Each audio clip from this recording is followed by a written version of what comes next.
For any Xbox or PlayStation codes or cheap games on any platform, use the referral link in the description. It'll take you to g2a.com. Use the promo code CHES over there and you'll get yourself 3% cash back. For all No Identity merchandise, hats, hoodies and t-shirts, follow the link in the description down below to the No Identity Fan Fibre website.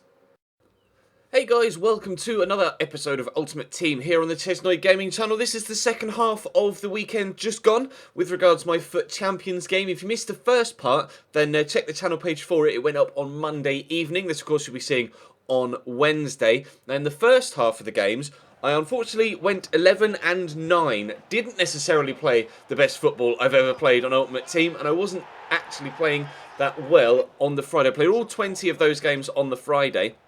Kind of changed my game, as I mentioned in the previous one. After conferring, shall we say, with a few people on Twitter and on Skype, etc., I made the adjustment to my game to start trying to introduce the low-driven shots. I've not really used it, well, I hadn't used them at all to this point in the entirety of my FIFA 17 career, but it seems to be, as was the wide opinion, that they are actually the way to go with regards to finishing chances. You can see Luis Suarez putting one into the bottom corner there nicely to make it 4-0 in that fashion. Unfortunately, his inform Andre Gray raced away to getting one back here late on. Unfortunate not to keep the clean sheet. Would have liked to have done so for my stats tracking, of course. I'll go into the details of which in the rewards video on Friday evening. I'll open my reward packs, we'll have a look at the rewards we get, and then we'll have a look at the stat tracking I did on the FUTWiz site on Friday in that episode, so you can see exactly how things went down for me in this weekend. As I came into this game, or this episode, these games, to start off today, I was on the back of a decent winning streak. This was going to be my third win in a row, but the most important thing to point out there, that was Sergio Ramos scoring that goal. Yeah. 25 yards out, bang, top corner. He scored a few headers in his time, Sergio Ramos, most notably a couple recently against Napoli in the Champions League, but don't think I've ever seen him score a goal like that in his career, to be completely honest. Fantastic defender, of course, but I don't quite think that's part of his game. Luis Suarez here just tucking this one away into the bottom corner to put us back in front, however, by 2-1. This is still inside the first half, in fact, and Michael Owen tucking that one away again with a low-driven shot to make it 3-1. And I could really tell it was much more. I was much more clinical in front of goal with these low-driven shots. You'll be able to see from the stats on Friday, the first 20 games where I wasn't using this technique. Again, another example of the low-driven shot. You'll notice from the stats on Friday that in my first 20 games, I was creating a lot of chances, but not scoring many goals. In the latter 20 games, where I changed the way that I was playing, I was having as many chances, maybe even less chances in some cases, but scoring twice as many goals. I went from scoring 1 or 2 goals a game to 3, 4 or 5 goals a game. And I was in a really good run of form, and I found myself playing with such confidence that my defensive side of my game was actually better as well. Great penalty from Michael Owen there, by the way, right into the top corner to give us just a slim margin of victory there. Just a 1-0 victory, but a win nonetheless. I went on a run, obviously you saw we went 11 and 9 in the first 20. I went on a run to go 10 or 11 and 3 in this second half of the games before an unfortunate event at the end that we'll go into in a little bit more detail once we reach the final few games. But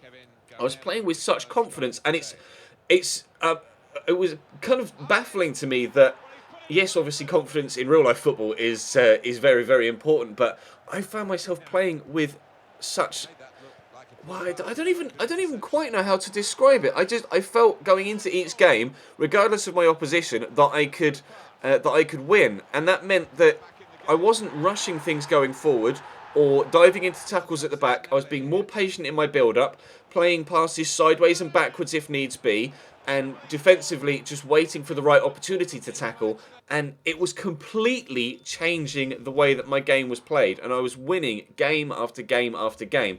So I'm hoping if I can replicate that sort of form and that confidence in a full weekend's worth of FUT Champions rather than just the latter 20 games, that I might be able to push the upper ends of Gold 1/Elite 3 this upcoming weekend. It's another weekend where there are no restrictions, so I'm probably going to use the same 2 teams. If not, I've actually, thinking about it, made a couple of slight tweaks to either side. You'll have noticed in I'm not quite sure whether I've made it to this point, but I was using previously loan Rio Ferdinand from the SBC at centre-back in the team with Michael Owen and Paul Scholes in it, etc. I switched him out once his loan expired to Alexi Lalas, and he was just as good as Rio Ferdinand, if not perhaps even better. Not as fast, but extremely good positionally, defensively. And Alexis here, as you could see, had come in at cam. I'd replaced the third in form Christian Eriksen with the upgraded position change Alexis Sanchez and moved him from striker down to cam to sit behind Sergio Aguero. Another big victory there by 4-1. Jumping into this next game, really strong team actually, both physically and in playing stuff. You can see Sheku Kouyaté there as CDM, or in centre mid as a CDM card. It was actually really good for him. Kante obviously was the all-round player. Kevin De Bruyne would push forward, and Sheku Kouyaté with instructions was sitting along further way back. But it was actually Yaya Toure that snuck the first goal of the game in the 35th minute from a corner to give me a 1-0 lead. And then again from a corner later on, it was going to drop free again. I got perhaps slightly lucky with the way that the goals were coming around in this game. But you can see there from the top left, Lloris had made 8 saves to this point. Kante into the box here, lays it across. Eden Hazard, I get lucky with the way it comes back to me off the post. Should have buried it first time around, but make it 3-0 in the 60th minute. And that brought the rage quit. We were to get a few rage quits, actually, in this second period of 20 games. And again, to reiterate, I was so confident in the way that I was playing my game here that I just went into every game knowing that if I continued to play the same way, I would win. See here, this guy's got 4 FUT Champions rewards cards in there, including the 88 Mauro Icardi, who in previous times has annihilated me, absolutely destroyed me. He's got Higuain up there partnering him as well. A very strong front, in fact a very strong team in general. Eden Hazard though cuts inside here, gives that to Aguero. A bit of misdirection with sending the defender the wrong way, going back across goal with a touch, and then across goal the other way with the finish. That drilled load shot again, really helping change my game there. Unfortunately conceded pretty much immediately from kickoff to bring it back to 1-1, which was quite frustrating. But pushing forward again down the right hand side here, Willian. His cross shot goals in form Willian are superb. Absolutely brilliant. One of the best right-sided midfielders I've used in the entirety of the game so far.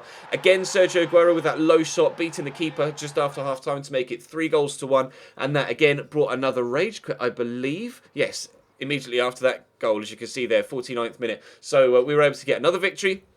As we head into the last few games, I was actually still on this run of getting victory after victory after victory. I think I went 5 wins in a row, then 2 defeats, then another 3 wins in a row, then a defeat, and then another 3 or 4 wins in a row. So I was absolutely flying at this moment in time.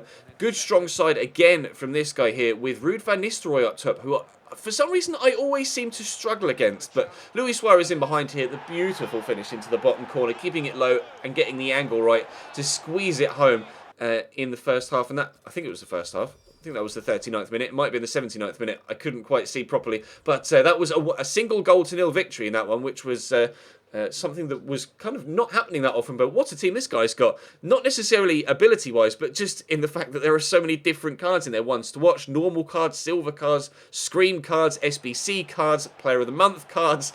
There was another card in there, an inform as well. I think it was Giroud he was playing at the back. I get rather lucky with that first goal. The save from Butland going straight back to Luis Suarez that I then tucked away. Sadio Mane gets it into SBC Dele Alli here, who actually completely tore me apart. This was immediately from kickoff, I think, actually. He tucks it away very nicely.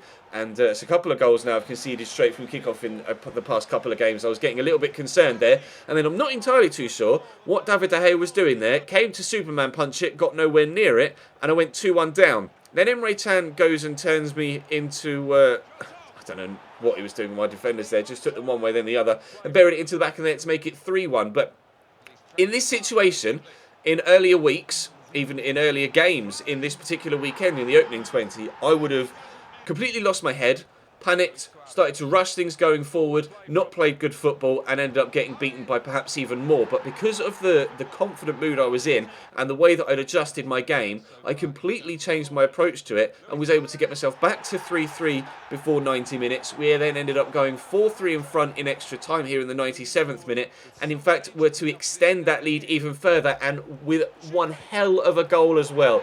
You may have seen me tweet this out actually over the weekend, but that little flick over the top of the defender from Luis Suarez was unreal. Just a little nod over Joel Matip into Michael Owen, who then tucks it away to make it 5-3.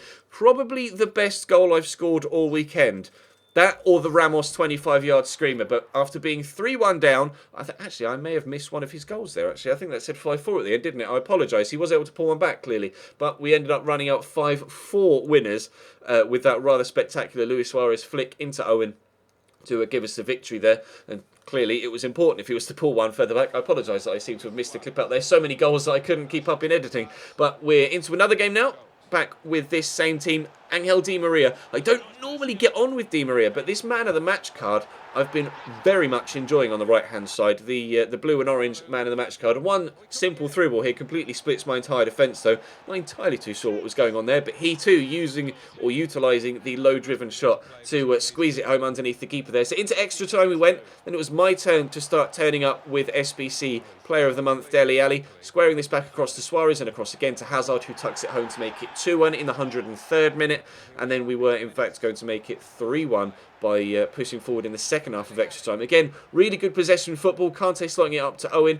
Nice little ball back to Di Maria, playing the little angles and working the opportunity. In previous games, I would have played the ball into Owen there before playing it back to Kante, tried to have turned and then sprint off with Owen and beat the defender. But by playing it back to Kante and then working the angle with the secondary player there in the middle as well to get it back to Owen, it opened up the space, enabled him to get the shot away, and we were able to get ourselves another victory there by 3-1. Now, heading into this game, I was actually in the middle of a rather poor run of form. It was coming to the end of Sunday evening. I say Sunday evening. It was probably about 1 o'clock in the morning when the run of these games started. After going 11-3, I actually ended up going 1-4. I don't quite know what was happening to me. I think it was just pure fatigue from grinding out so many games in just the one day, because I'd been out on the Saturday afternoon and evening, unfortunately, so I wasn't able to manage my weekend as best I had planned to.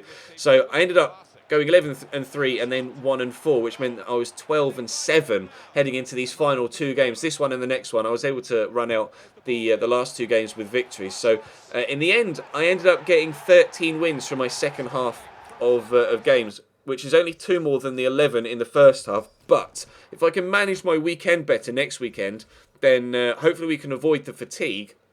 And rather than going 1-4, I'm quite possibly could go 4-1, which would have left me 15-4 from the final, or 15-5, in fact, from the final 20 games. So if I could replicate that, that would get me 30 wins in the full 20, and of course that would mean that I could hit Elite 3. What a free kick from Luis Suarez there, by the way, bending it around the wall inside the post. But yeah, the aim next week is Gold 1 as a minimum. And then if I can reach Elite 3, then that would be absolutely fantastic. I'm going to have to manage my weekend as best I can. And of course, try and maintain my level of form. I've been playing some Division 1 games this week to try and keep, just generally practice, basically. To just try and keep my eye in, so to speak. And I'm currently unbeaten in Division 1 after 3 games. 3 games? 2 games? 3 games? Actually, it might just be the 2 3-1 victories, I think, so far in my first Division 1 season. And in fact, I've been playing very good football in those 2 as well. Went 1-0 down in the second one and was able to turn it around by playing, again, patient football to come back to a 3-1 scoreline. So I'm actually playing probably some of the best FIFA I have of my entire life, let alone just FIFA 17. So if I can keep that up, then hopefully we can go from strength to strength and really start to get some good rewards. I'm aiming for Elite Monthly. This is actually a 5-week month this month with March. So we need 120 victories from the 200 games played to get Elite 3 for monthly. So far we have 24. This was going to be my 24th win, and you need to average 24 wins a week over the 5 weeks to get 120 wins. So far we're on point, and that was with a dodgy opening 20 and a bit of a very dodgy spell towards the latter ends of the second half of 20 games, where I was starting to fatigue a bit and just kind of lost my focus. So if I can manage my weekends properly, then we could maybe reach Elite Monthly a week in advance, perhaps, or at least head into the final week of FUT Champions, only needing a handful of victories from that final week to ensure that we get into Elite 3. So I'm confident going forward that we can actually... I was only 1 win away from Gold 1 this week, unfortunately. So if I can play the same way I did in the kind of the middle stage of this weekend for the entire weekend, then I'm very, very confident pushing forward that actually we could play some really good games, get some great gameplay, and fingers crossed, get some fantastic rewards. By finishing in Gold 2, I'll get 45,000 coins, 2 55 rare mega packs, and 1 25 rare gold pack.